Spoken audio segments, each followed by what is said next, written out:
सत श्री अकाल दोस्तों, मैं हूँ रोमी। आज फिर निकल पड़े हैं बिलासपुर से रायपुर की तरफ मोबाइल क्रेन के साथ। मौसम भी आज अपना रंग दिखा रहा है, बारिश लगातार हो रही है। आज का सफ़र हमें कहां से कहां ले जाता है देखते हैं। इसी तरह मेरे यूट्यूब ब्लॉग पे बने रहिए आप सब लोग।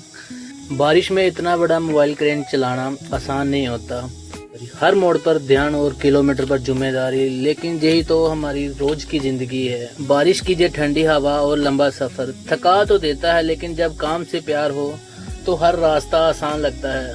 देखो दोस्तों, सामने में कितनी गाड़ी निकल रही है, हर किसी की अपनी मंजिल है और हमारी मंजिल है काम तक सुरक्षित पहुंचना।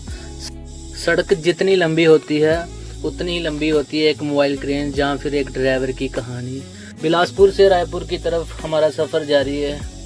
बाहर अभी भी हल्की हल्की बारिश हो रही है। काफ़ी देर सफ़र करने के बाद हमें भूख लगी तो हम लोग रास्ते में राजस्थानी ढाबे पर रुक गए। सबसे अच्छी बात ये हुई कि वहाँ हमारी मुलाकात एक मोबाइल क्रेन ऑपरेटर से हुई। वो 400 टन की क्रेन के सीनियर ऑपरेटर थे। बहुत ही शांत स्वभाव के, मिलनसार और अनुभव से भरपूर इंसान। उनसे बात करके ऐसे लगा कि बड़े लोग अपनी पहचान अपने व्यवहार से बनाते हैं। उन्होंने हमें अपनी मोबाइल क्रेन भी दिखाई। दोस्तों सच कहूँ तो मैं भी वो क्रेन देखकर हैरान हो गया था। उसके सामने मेरी मोबाइल क्रेन बिल्कुल छोटी सी लग रही थी। ऐसी मशीनें रोज रोज देखने को नहीं मिलती। हमने मिलकर क्रेन के बारे में काफ़ी बातें की। इसके बाद हम सब ने साथ बैठकर खाना खाया। सफ़र में ऐसे छोटे छोटे पल यादगार बन जाते हैं। खाना खत्म होने के बाद हमने चाय की चुस्कियों का भी आनंद मारा। चाय पीते ही हम लोग आ गए ढाबे से बाहर आने के बाद फिर से हंसी मजाक किया। बहुत ही अच्छे नेचर के थे उस्ताद। उसके बाद उन्होंने बोला कि हमें थोड़ा जल्दी जाना है अपनी मंजिल की ओर। फिर उन्होंने हमारे साथ हाथ मिलाया और सुरक्षित सफ़र की शुभकामनाएं दी और अपनी मंजिल की तरफ निकल पड़े। और हमें उनके साथ बात कर बहुत ही अच्छा लगा। उनका नेचर इतना अच्छा था कि उनके साथ जितनी भी बातें हो वो कम लग रही थी।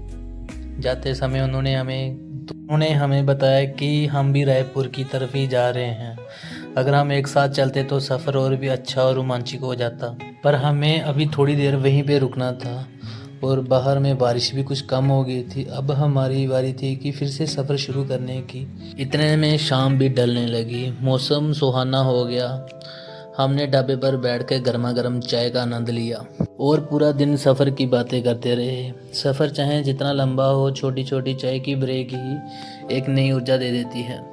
जैसे ही मैं चाय की ब्रेक के बाद अपनी क्रेन के पास में आया तो ऊपर में काले घने बादल फिर से छा चुके थे। आप देख सकते होंगे कि कितना ही काला घना बादल छाया हुआ है ऊपर में। पर कुछ अभी भी मेरे ड्राइवर भाई अभी भी अपनी मंजिल की तरफ सफ़र कर रहे हैं। आप देख ही सकते होंगे कि रोड अभी भी चल रहा है इतना काला घना बादल होने के बाद भी। हम अभी अपनी क्रेन पर बैठे ही थे कि तभी फ़ोन की घंटी बजी। कॉल ऑफिस से थी।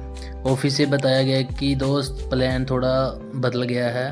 अभी हमारी मोबाइल क्रेन रायपुर वाली साइड पर नहीं जाएगी, अब हमें एक नई साइड पर जाना है, लेकिन वो शहर के बीचों बीच है। दिन के समय में वहाँ पर भारी वाहन जाने के लिए नो एंट्री रहता है, इसीलिए क्रेन को रात में ही लेकर जाना पड़ेगा वहाँ पे। कुछ समय के बाद फिर से ऑफिस से जानकारी मिली कि जिस सामान को लिफ्ट करना था वो अभी तक साइड पर नहीं पहुँचा है, इसलिए आज का पूरा काम डिले कर दिया गया है और अब हम कल सुबह जहाँ फिर रात को फिर से क्रेन लेके निकलेंगे। यही बात पर डिस्कशन चल रहा था जे ढाबे पे। आप देख ही सकते होंगे मेरे सामने बैठे हुए हैं जो ये अज्जू भाई हैं। इसका बहुत ही अच्छा ढाबा है। हमने रात को भी खाना वहीं पे खाकर वहीं पे स्टे करने के लिए सोचा। रात होने पर हमने वहीं पे आराम से खाना खाया और तभी राजस्थानी ढाबे के मालिक ने हमें पूछा कि पाजी अगर आपको आज नहीं निकलना है तो अपनी मोबाइल क्रेन अंदर पार्क कर दीजिए। ये पूरी सुरक्षित, वहाँ पे आपकी मोबाइल क्रेन पूरी सुरक्षित रहेगी। गार्ड रात भर बाहर निगरानी करता है और आपकी गाड़ी भी सामान के साथ सुरक्षित रहेगी। उनकी ये बात सुनकर दिल खुश हो गया। आज भी ऐसे अनेक दिल मिल जाते हैं जो बिना किसी स्वार्थ के अपना समझ के मदद करते हैं। हमने अपनी मोबाइल क्रेन सुरक्षित जगह पर पार्क कर दी।